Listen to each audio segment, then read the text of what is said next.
우리는 계속해서 마귀의 관계에 대해서 섬세하게 살펴보고 있습니다. 지금까지 우리는 이단과 사이비가 마귀가 쓰는 아주 간교한 술수라는 것을 살펴보았습니다. 우리는 이제 보다 독특하고 개별적이고 단독적인 마귀의 활동에 대해서 이제 살펴보려고 합니다. 여기에서 우리는 교회 자체가 다소 건전할지라도 교회에 소속된 개인들에게 일어날 수 있는 어떤 일에 대하여 다룰 것입니다. 마귀가 그리스도 안에 있는 하나님의 일을 회방하려는 욕망에서 하나님의 백성들을 공격하는 데는 방법을 가리지 않습니다. 마귀는 대규모로 공격하기도 하고 개인적으로 공격하기도 합니다. 마귀는 어느 그리스도인 한 사람이나 그리스도인 집단을 속박과 불행한 상태로 빠뜨리는 데는 수단 방법을 가리지 않습니다. 그리고 그렇게 해서 하나님의 사랑하는 아들 안에서 그리고 아들을 통해서 받은 하나님의 풍요하신 은혜에 대한 증거를 훼손합니다. 마귀의 관계에 대한 이 주제가 종종 문학에서도 다루어졌습니다. 존 버년의 철로 역정 같은 유명한 책을 예로 들어봅시다. 버년은 거기서 무엇보다도 먼저 한 사람이 죄를 깨닫고 멸망성에서 도망치는 방법과 그의 무거운 짐이 그리스도의 십자가 앞에 벗겨질 때까지 얼마나 큰 곤경에 처하게 되는가를 묘사합니다. 그러나 그의 곤경은 그때 끝나는 것이 아니고 그 이야기의 나머지 부분은 모두 마귀의 관계에 대하여 놀랍도록 실감있게 묘사되어 있습니다. 번연은 이러한 관계에 직면하여 싸우고 있는 순례자들이 인생이라는 긴 여행을 하는 동안에 마귀와 싸워서 이길 수 있도록 할 목적으로 그것을 썼던 겁니다. 그것은 매우 도움이 되는 것이죠.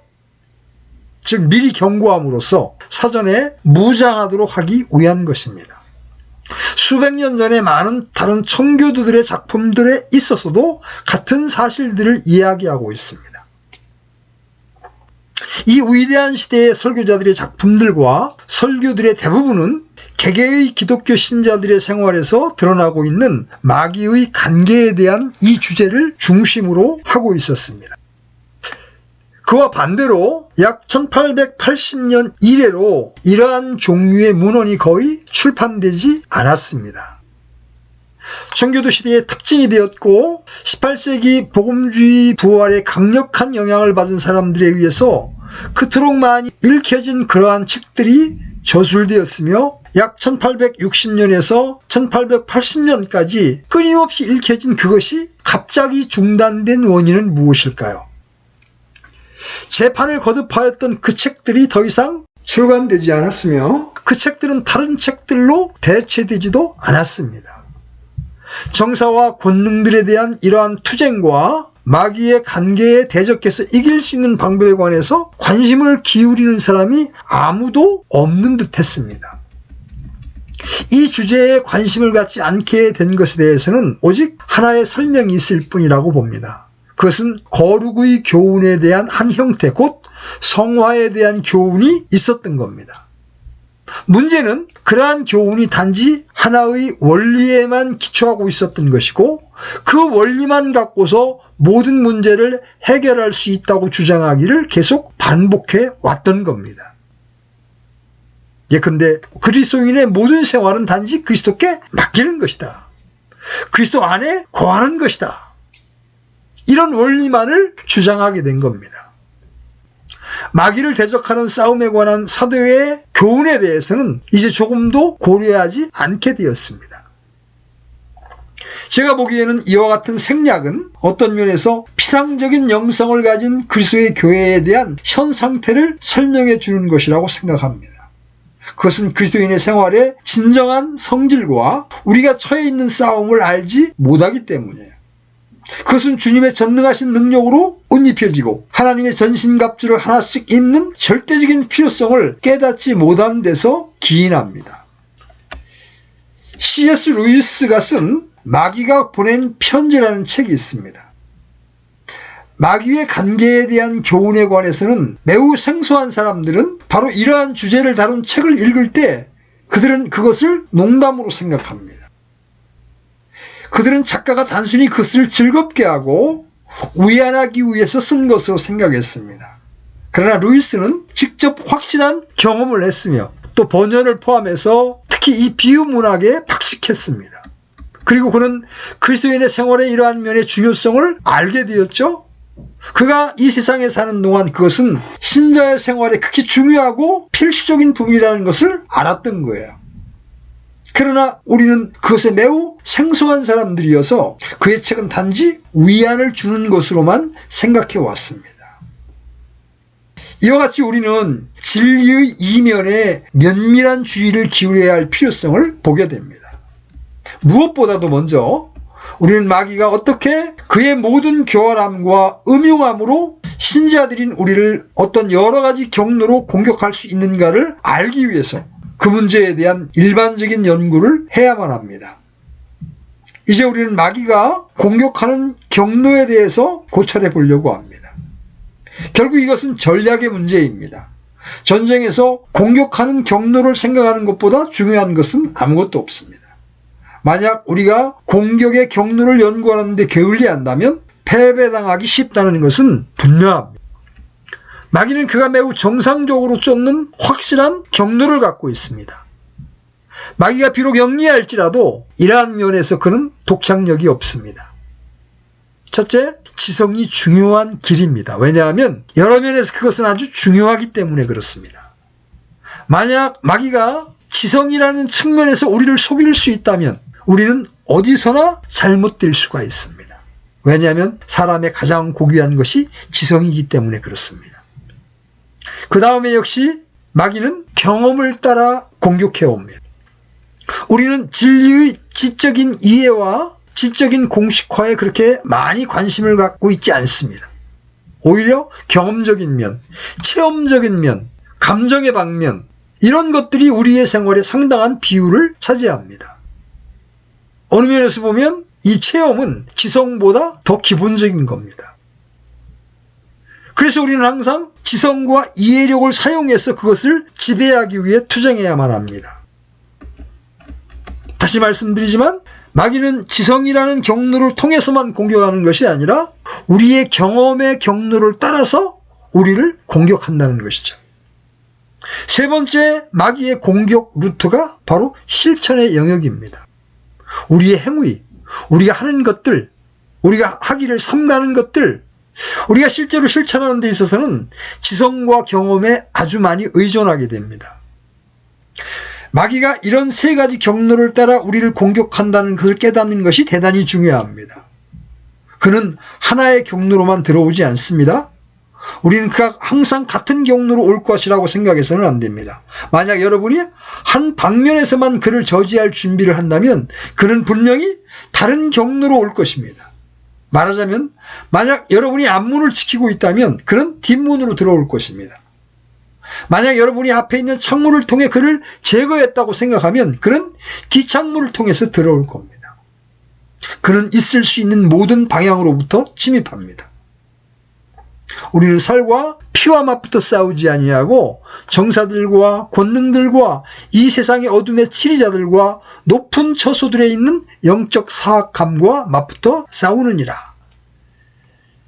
여기 보면 정사들, 권능들, 어둠의 치리자들 하나가 아닌 수많은 것들이 등장하죠. 바울이 수많은 영적 존재들을 언급하고 있는 것이 놀랍지 않습니까? 그것들은 말로 다 형용할 수 없는 것들입니다. 그리고 그들은 우리를 어떤 점에서든지 어떤 방법으로든지 공격할 수 있습니다. 제가 말씀드린 이 세 가지 주요한 경로는 거의 무한히 세분될 수가 있습니다. 그래서 마귀가 이 세 가지 주요한 공격로를 어떻게 이용하는가, 이런 부분들을 관찰하는 것이 흥미있는 일입니다. 첫째로 그는 우리 생활의 이 세 가지 국면에서 그 사이에 균형의 결함이 생기도록 합니다. 그리고 둘째로 그것들을 하나하나 나누어서 그것들 중 어느 한 가지 것에 우리가 지나친 주의를 쏟게 하거나 거의 주의를 쏟지 못하게 합니다. 물론 마귀는 그 수법의 세목을 여러 가지로 변화를 시킵니다. 그의 공격의 방식은 절도나 강도로부터 차를 지키기 위해서 여러분이 살 수 있는 몇 종류의 자물쇠를 상기시켜 줍니다. 한 회사는 3,000가지의 조합이 가능한 안전한 자물쇠를 고안했습니다. 마찬가지로 말하자면 마귀에게는 한 개의 근본적인 원리가 있는 반면에 그 원리 안에 있는 변화는 거의 무한대일 수 있습니다. 그리스도인의 생활의 지성과 경험과 실천 사이에 불균형을 이루도록 조장하는 데서 드러나는 마귀의 관계인 첫 번째 공격 노선부터 생각해 보십시다.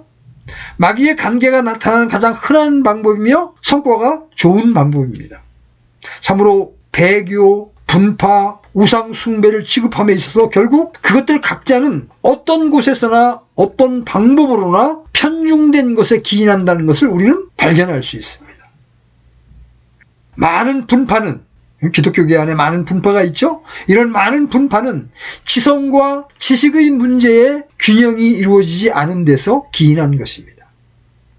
그러므로 마귀는 이런 면에 특별히 주의를 기울입니다. 마귀의 욕망은 불균형을 유발시키는 겁니다. 균형의 문제는 기독교 생활과 모든 영역에서 대단히 중요합니다. 육체적으로도 몸과 마음에 알맞은 시간과 주의를 기울이는 것이 중요하죠. 몸을 등한히 하면 결국 정신도 제 기능을 잘 발휘하지 못할 것입니다. 오늘날 대단히 유행하고 있는 식이요법의 문제를 예로 들어보십시다. 참으로 건강하기를 원한다면 어느 한 가지 성분만 너무 많이 섭취하지 않고 적당한 비율로 모든 성분을 골고루 섭취하는 균형 있는 식사를 하는 것이 중요합니다. 그 같은 균형은 다른 분야에서도 잘 적용됩니다. 국가를 방위할 때 얼마나 많은 육군과 해군과 공군을 배치해야 하는 것을 알아야 합니다. 그리고 그런 점을 참작해서 부단한 변화가 이루어져야 할 것입니다. 그러나 여러 가지 업무 사이에 항상 전체적인 균형을 유지해야 합니다. 마귀는 그것을 매우 잘 알고 우리로 하여금 균형을 잃도록 시도하기 때문에 그리스도인의 생활에서도 같은 원리가 적용됩니다. 기독교 생활은 세 발 달린 걸상과 비교될 수가 있습니다. 만약 균형을 유지하고 편히 앉으려면 이 세 개의 다리는 길이가 같아야 합니다. 정신, 즉 지식에만 전적으로 주의를 기울이려고 하는 사람들이 있습니다. 우리는 그런 사람들을 지성인이라고 부릅니다. 그리고 그들은 사상에 흥미를 갖습니다. 그들에게는 지식 외에는 중요한 것이 아무것도 없습니다. 그리고 그들은 읽고 연구하고 많은 지식을 수집하는데 그들의 대부분의 시간을 소비합니다. 감각과 감정을 그들은 무시하는 경향이 있습니다. 그들은 지성과 지식과 지혜의 사람들이에요. 그렇지만 그들은 경험적인 면을 도외시합니다. 그들은 실천이 중요하다는 것을 부정하지 않지만 성경을 연구하는 데 바빠서 그것에 관해서 많은 관심을 두지 않습니다. 마귀는 일종의 스콜라 철학을 창출해냄으로써 수세기를 통해 여러 차례 개인 생활에서와 마찬가지로 교회에서 일반적으로 파괴 활동을 일삼아 왔습니다. 교회사의 도표를 그리는 것은 흥미롭습니다. 아마도 위대한 신앙 부흥 운동은 성령의 기름 부음, 곧 위대한 성령의 조명과 이해와 놀라운 체험과 거기에 따른 실천에 의해 시작되는 겁니다. 그러고 나서 시간이 흐르면서 어떤 지나침이 오는 경향이 있습니다. 그리고 100년도 못 되어서 종종 사소한 일과 세밀한 일을 논쟁하는데 모든 시간을 낭비하는 무미건조하고 순전히 죽은 정통 스콜라 철학을 발견하게 됩니다. 위대한 살아있는 교리가 전혀 가치가 없고 쓸모없는 스콜라 철학에 들어가서 굳어져 버리는 거죠.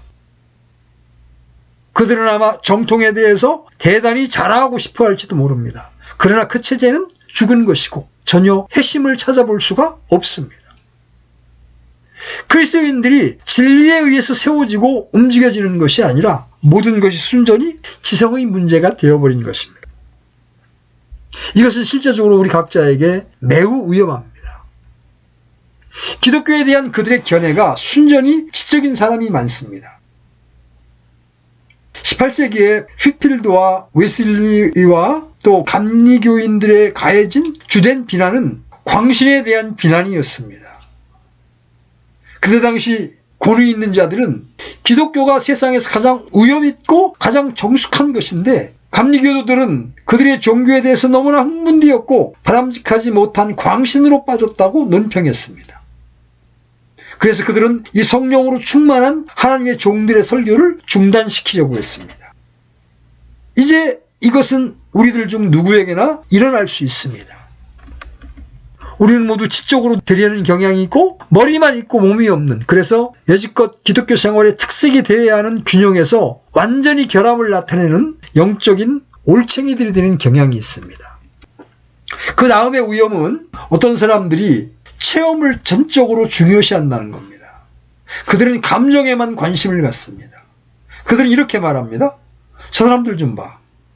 저들은 머리가 지식으로 가득 차 있는 듯하나 그건 아무 소용이 없어. 그들은 아무것도 느끼지 못하는 것 같아. 그들은 늘 교리에 대해서 이야기하고 있으나 마치 기하학에 대해서 말하고 있는 것처럼 그것들을 말해. 그들은 그것으로 인해 감동받지 못해. 왜 그들은 가끔 소리치지를 않지? 왜 그들 스스로 움직이질 않지? 왜 그들은 중요한 것을 느끼지 못할까? 그런 사람들은 집회가 소리치고 감탄하고 일종의 감정의 소통을 바라지 않는다면 아무 가치도 없다고 생각합니다. 여기에 대한 현명한 대답은 그리스도인의 신앙의 체험이 그리스도인의 신앙의 극히 중요한 한 부분이기는 하지만 주종주의는 아니라는 거예요. 주종주의란 인간의 정신활동에서 이성이나 의지보다도 감정이나 정서를 중시하는 경향을 말합니다. 마귀는 항상 우리가 지나친 반응을 일으키도록 합니다. 첫 번째 그룹, 즉 지성을 강조하는 이 그룹은 모든 감정을 터뜨리는 주종주의를 매우 두려워합니다. 그리고 우리가 고찰하게 될 세 번째 그룹, 실천을 강조하는 그룹도 그런 경향이 있습니다. 그러나 이 두 번째 그룹은 성경 강해에는 흥미가 없습니다. 그들은 이해하기를 원하지 않습니다. 그러나 만약 그들이 어떤 것을 느끼게 되고 전율을 느끼면 그때 그들은 그것이 훌륭하다고 표명합니다. 그들은 단지 감정만을 추구합니다. 그리고 그러한 기준에 의해서만 모든 것을 판단합니다. 그리고 서글프게도 그러한 풍조가 종종 장려되기까지 합니다. 감정을 선노하기 위해서 고의로 노래하고 손뼉 치고 소리치며 감정을 즉시 일으키는 실계들을 즐겨 사용합니다. 감정을 강요하는 일들도 이루어집니다. 이러한 방법으로 마귀는 침입합니다. 그래서 그리스도인들이 균형을 잃도록 조장합니다. 이런 일들이 얼마나 자주 일어나고 있습니까? 우리는 자칫하면 모든 균형을 잃기 마련입니다. 세 번째 경로는 실천의 영역입니다. 여기서 우리는 신학과 교리에 관심을 갖지 않고 감정적인 사람들과 매우 왜곡된 생각을 하는 실천적인 사람들에 대해 말해보겠습니다. 그들은 필요한 것은 우리가 무엇인가를 하는 것이다, 이렇게 주장합니다. 교리도 좋고 체험도 좋다. 그렇지만 모든 것이 올바로 되도록 어떤 것인가를 하도록 노력해야 되는 거다. 그들은 이렇게 말합니다.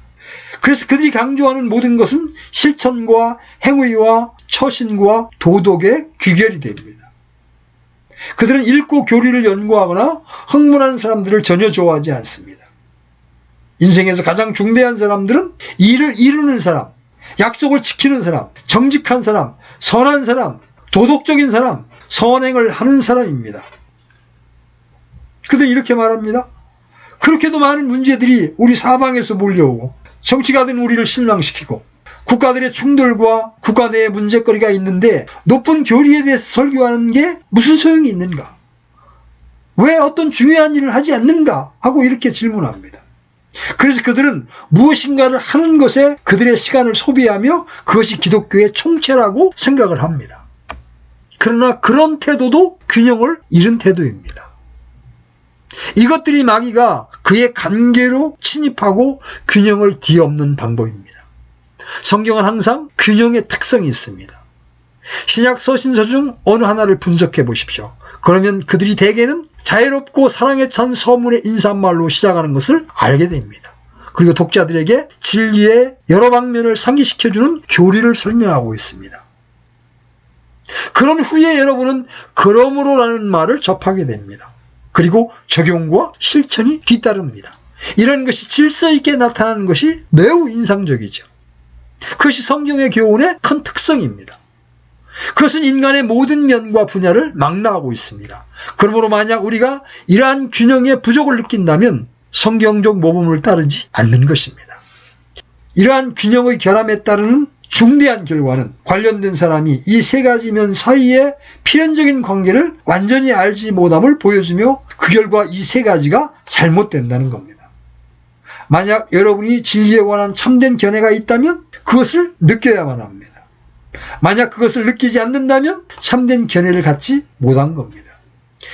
여러분은 참으로 예수 그리스도가 하나님의 아들이라는 것과 구속함을 주시려고 그분의 육신을 상하게 하시고 피 흘리신 것을 믿으십니까? 그것은 그리스도의 대속의 죽으심을 말하는데 바로 하나님의 아들은 그렇게까지 여러분을 사랑하셨다는 것을 말합니다. 만약 여러분이 그러한 믿음의 결과에서 아무것도 느끼지 못했다고 말한다면 여러분은 그것을 믿지 않았으며 그것을 알지 못했다는 겁니다.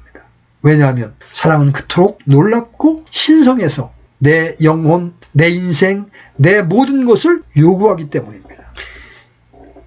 제가 그 놀라운 십자가를 바라볼 때 제게 무슨 일이 일어날까요? 감동받지 않고 고요히 지식을 추구하는 상태에 앉아 있을까요? 물론 그 의미를 진실로 깨달았다면 이렇게 말할 것입니다. 헤아릴 수 없이 받은 은혜로 내 모든 교만을 버리네. 참으로 진리를 알았다면 마음속 깊이 감동을 받을 것입니다. 그뿐만 아니라 그것에 대해서 무엇인가 할 결심을 하게 됩니다. 사랑은 그토록 놀랍고 신성하여 내 영혼, 내 생명, 내 모든 것을 요구하네. 만약 죄에서 여러분을 구하시기 위해서 그리스도께서 십자가에 못 박혀 죽으신 것을 믿는다면 여러분은 죄를 계속 지을 수 있을까요? 그것은 무엇보다도 논리적이 아닙니다. 그러므로 감각이 없고 감동받지 않고 또한 행동할 마음이 일어나지 않는다면 이 위대한 진리를 믿겠다고 말하는 것은 아무 가치가 없는 것입니다. 균형의 결함은 이 세 가지 사이의 필연적인 관계를 아는 데 있어서 완전한 실패를 의미합니다. 그러나 훨씬 더 심각한 것은 인간을 다루고 인간을 구하는 하나님의 방법에 우리 자신을 맡기지 못하는 일입니다. 하나님의 방법은 전인적인 인간을 취급하는 겁니다. 그리고 그것이 기독교와 사이비가 다른 대목입니다. 사이비는 결코 전인적인 인간을 취급하지 않습니다. 그들은 단지 인간의 부분만을 취급합니다. 잘못된 것은 모두 한 부분만을 취급한다는 거예요. 그리고 그리스도인의 영광과 여러분이 참된 복음을 믿느냐 안 믿느냐 하는 것에 대한 가장 철저한 시험은 여러분 전체를 문제 삼는 것이며 전인적인 인간이 포함된 것입니다. 만약 그렇지 않다면 무엇인가 잘못된 겁니다. 마귀가 그의 관계로 여러분을 패배시킨 겁니다. 그러므로 만약 어떤 사람이 저에게 나는 감정에는 흥미가 없습니다라고 말한다면 저는 이렇게 이야기하겠습니다. 좋습니다. 여러분의 구원에 관해서 여러분이 생각한 것은 여러분만의 것이지 하나님의 것이 아닙니다. 하나님께서 여러분의 지성을 구원하는 것만큼 여러분의 감정에도 관심을 가지시는 겁니다. 만약 어떤 사람이 다시 나는 실천하는 것에 관한 것이라면 언제라도 좋다라고 말한다면 그에 비슷한 대답을 하겠습니다. 우리 옛사람이 그리스도와 함께 십자가에 못 박힌 것은 무엇 때문입니까? 죄의 몸이 멸하여 다시는 우리가 죄에게 종노릇하지 아니하려 함이니라고 바울은 로마서 6장 6절에서 말했습니다. 반면에 만약 어떤 사람이 나는 학설과 교리에 그리고 서신서를 통해서 고생스럽게 써놓은 것에 대해서 전혀 흥미가 없습니다라고 말한다면 그에게 이렇게 말하겠습니다. 그럴지 모르나 제가 여러분에게 말하고 싶은 것은 여러분은 하나님께서 여러분을 위해서 예비하신 것을 내쫓고 경멸하고 거절하고 있는 것입니다. 여러분은 주님의 말씀을 배우는데 흥미가 없다고 말할 권리가 없습니다. 하나님께서는 여러분에게 지성을 주셨습니다.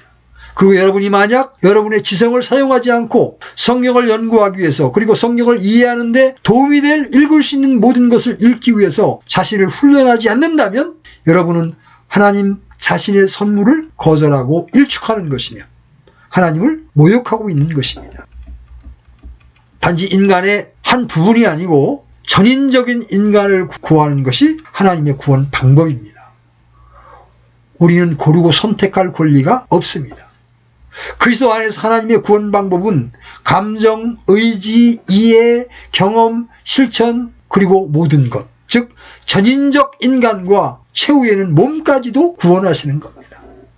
그런데 만약 우리가 우리 보기에 좋은 것을 고르고 선택한다면 우리는 하나님을 모욕하는 것이고, 하나님의 선물 중에 하나를, 그리고 그분의 위대한 구원의 한 면 혹은 다른 면을 그분의 얼굴에 내던져 버리는 겁니다. 결론적으로 균형의 결함은 복음과 하나님의 이름을 어떻게 해서든지 욕되게 하는 것입니다. 하나님의 의도는 새 사람을 만드는 것이고 그리스도의 형상으로 만드는 것입니다. 그리고 하나님의 말씀에서 보여주듯이 지성과 경험과 실천 사이의 균형을 이루게 하는 겁니다. 우리는 주님과 같이 되고 주님의 모습을 따르게 되어 있습니다. 그리고 만약 우리가 한쪽으로 기울어져서 불균형을 이루고 불완전한 그리스도인이 된다면 우리는 그리스도 안에서의 하나님의 사역을 욕되게 하는 것입니다. 우리가 의당해야 할 주님께 영광 돌리게 하는 일에 실패하는 것이죠. 사도 바울은 우리의 몸과 영으로 하나님께 영광을 돌리라. 무엇을 하든지 말에나 일에나 주의 영광을 위해서 하라. 이렇게 말합니다. 먹고 마시고 그 밖의 모든 것도 하나님의 영광을 위해서 되어져야 합니다. 전인적 인간, 완전한 인격은 주님께 봉사하는 것입니다. 그리고 만약 우리가 이런 일에 실패한다면 우리는 마귀의 관계에 굴복할 뿐이고 하나님과 주 예수 그리스도의 영광을 욕되게 하는 것입니다. 반복해서 말씀드리지만 이 구원에 대해서 완전한 균형보다 더 놀라운 것은 아무것도 없습니다. 그리스도인은 그가 믿는 주님을 아는 사람입니다. 그는 그 안에 있는 소망의 이유를 말할 수 있습니다. 그는 진리 안에서 기뻐하며 말할 수 없는 기쁨으로 영광이 충만해져서 주 예수 그리스도 안에서 기뻐합니다. 동시에 그는 거룩하기 위해 최선을 다합니다. 왜냐하면 하나님은 거룩하시기 때문에 그렇죠. 그는 그 앞에 있는 영원한 영광에 대한 소망을 가지고 있습니다. 그리고 그분 안에서 이 소망을 가진 자마다 그분께서 순결하신 것 같이 자기를 순결하게 하느니라, 이 말씀을 순종합니다. 그러므로 균형을 파괴하고 우리로 하여금 한 가지 면에만 전념케 하고 다른 사람을 배척하는 것이 필시 마귀의 주된 목적 중에 하나임에 틀림없습니다. 우리가 이런 불균형을 피하기 위해서 완전한 지침이 되는 몇 가지를 살펴볼 필요가 있습니다. 그것은 마귀의 관계의 모든 성격에 대해서 우리의 눈을 뜨게 합니다. 그 첫 번째는 깨어있으라입니다. 우리 주님께서는 사도들이 역시 그랬던 것처럼 자주 그 말씀을 사용하셨습니다. 바울은 고린도 교회에 보낸 편지 가운데에서 너희는 깨어 믿음에 굳게 서서 남자답게 행동하며 강건한 자가 되라고 말합니다. 깨어 있으라는 말은 곧 음흉한 적이 있다는 것을 시사해 줍니다. 어떤 군대나 전시에는 항상 보초와 야경을 세워야만 합니다. 적이 무엇을 할지를 결코 모르기 때문에 그렇습니다. 밤이기 때문에 적이 아무것도 하지 않으리라고 추측해서는 안 되죠. 적은 어둠의 엄폐물을 이용할지도 모릅니다. 그러므로 군대는 앞과 뒤를 경계해야 하는 파수병을 배치합니다. 밤낮 간단 없이 사방을 지킬 필요가 있습니다. 마찬가지로 이것저것을 알고서도 우리가 경계하는 데 실패하면 마귀에게 좋은 기회를 주게 됩니다. 많은 사람들이 마귀에 대해서 말하지 않기 때문에 마귀의 관계에 간단히 패배하고 맙니다. 그들은 경계하지 않습니다. 그들은 나는 구원받았고 모든 것이 순조롭다. 나는 그리스도 안에 있고 주 안에서 안식하고 있다. 경계할 필요가 없다. 주님은 나를 돌보시고 나는 주님만을 바라보면 된다고 말합니다. 그들은 적을 경계하지 않고 마귀의 관계에 대해서 조심하지도 않습니다. 그들은 우리가 큰 투쟁을 하고 있다는 것을 깨닫지 못합니다. 모든 문제는 해결되어서 더 이상 할 일이 없으니 단지 휴식할 것만 남아있다는 겁니다. 그리고 그 결과는 깨어있으라고 하는 끊임없이 반복되는 신약의 권고를 주의하지 못함으로써 그들은 마귀에게 사로잡히고 패배당하는 겁니다. 그 다음에 권고는 말씀 자체에 대한 것입니다. 사도 바울은 어떤 면에서 마귀에게 넘어지기 쉬웠던 디모데에게 읽는 일에 주의를 기울이라고 권면합니다. 구원에 이르는 지혜가 있게 하는 성경을 잊지 말라고 매우 주의 깊게 말합니다. 성경을 읽으라는 부단한 권고가 있습니다. 참으로 이 신약의 서신서 하나하나는 바로 이런 투쟁과 사람들이 마귀의 관계를 간파하고 좌절시키는 것을 돕기 위해서 쓰여졌습니다. 그러므로 만약 우리가 말씀 읽기를 게을리해야 한다면 분명히 마귀에 의해서 패배를 당할 겁니다. 성경을 읽는 것이 경성하는 방법 중에 하나이며 아마 모든 일에 대한 최선의 방법일 것입니다. 성경 속에서 우리는 마귀가 우리를 공격할 수 있는 여러 방법들에 관해서 우리를 경고하는 교훈을 얻게 됩니다. 거기서 우리는 마귀의 음모와 관계와 음흉함의 권위 있는 기사를 보게 됩니다. 여러분은 이러한 것들에 대해서 알면 알수록 마귀가 처음 거동할 때 훨씬 쉽고 빠르게 그를 간파할 수 있을 것이고 그를 대항해서 일어설 수가 있을 것입니다. 그러므로 말씀을 읽는 것은 필수적입니다. 그리고 성경 읽기에 부지런하지 못한 그리스도인들은 특별히 마귀의 관계에 의해서 덫에 걸리기가 쉽습니다. 말씀 속에서 우리가 고찰해온 이단 사슬에 대해서 배우고 종파 분립의 원인과 마귀가 조장하는 다른 모든 제약들을 배우게 됩니다. 우리는 보다 개별적인 방법으로 그가 하나씩 우리에게 하고자 하는 노력에 관해서 자세한 가르침을 받습니다. 성경은 모든 영을 믿지 말고 영들을 시험하라고 말씀하십니다. 우리는 성경과 그 가르침을 알지 못한다면 그런 일을 결코 할 수 없을 것입니다. 그러므로 마귀는 모든 그의 관계로서 하나님의 말씀을 읽지 못하도록 우리를 조장하면서 나타납니다. 루이스가 이렇게 성경을 읽지 않는 문제를 취급하는 마귀가 보낸 편지에 관해서 주목하는 것은 매우 흥미로운 요점입니다. 나중에 우리가 뒤에서 살펴보겠지만 우리가 싸울 때 하나님의 말씀은 유일한 공격 무기가 됩니다. 자, 신약 성경의 또 다른 권고는 기도에 관한 것입니다. 주님께서는 시험에 들지 않게 깨어있어 기도하라고 말씀하십니다. 또 주님은 항상 기도하고 낙심하지 말아야 될 것을 말씀하십니다. 기도하지 않으면 낭망할 것입니다. 사도 바울은 쉬지 말고 기도하라고 말합니다. 결코 기도하기를 멈추지 말고 항상 기도하십시오. 그것이 여러분이 전진할 수 있는 유일한 길입니다. 우리는 여기에서 우리가 고찰하고 있는 특수한 말씀의 끝부분, 곧 에베소 6장에서도 그것을 발견합니다. 모든 기도와 간구로 성령 안에서 항상 기도하되 모든 성도를 위해 모든 인내와 간구로 그 일에 깨어있으라. 신약은 우리가 이런 정도로 기도해야 한다는 것을 말해주며 기도를 게을리하면 즉시 마귀의 관계와 음흉함에 우리를 노출한다는 것을 분명히 해줍니다.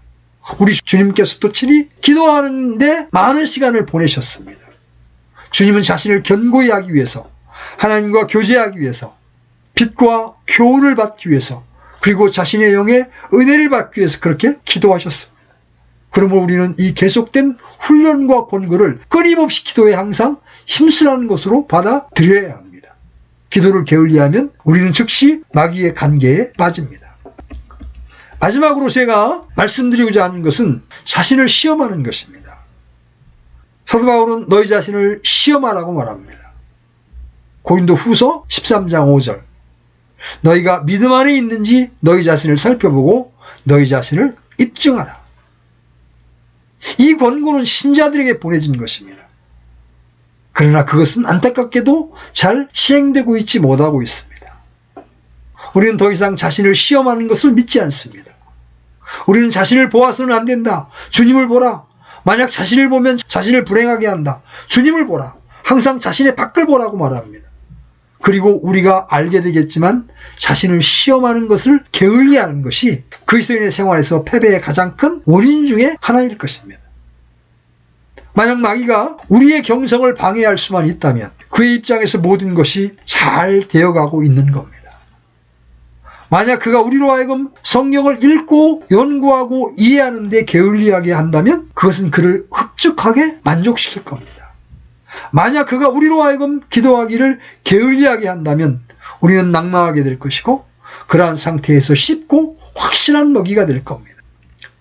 라오디게아 교회에서는 자신을 시험하는 것을 게을리했기 때문에 교회가 병든 상태로 흘러갔습니다. 그들은 잘해나가고 있으며 부족한 것이 없다고 생각했습니다. 그러나 실제로는 그들은 비참하고 불행했으며 가난하고 눈멀고 헐벗었습니다. 그들은 자신들을 시험하지 않았습니다. 그들이 눈멀었다는 것을 알지 못했습니다. 그들은 그들이 헐벗었다는 것을 깨닫지 못했습니다.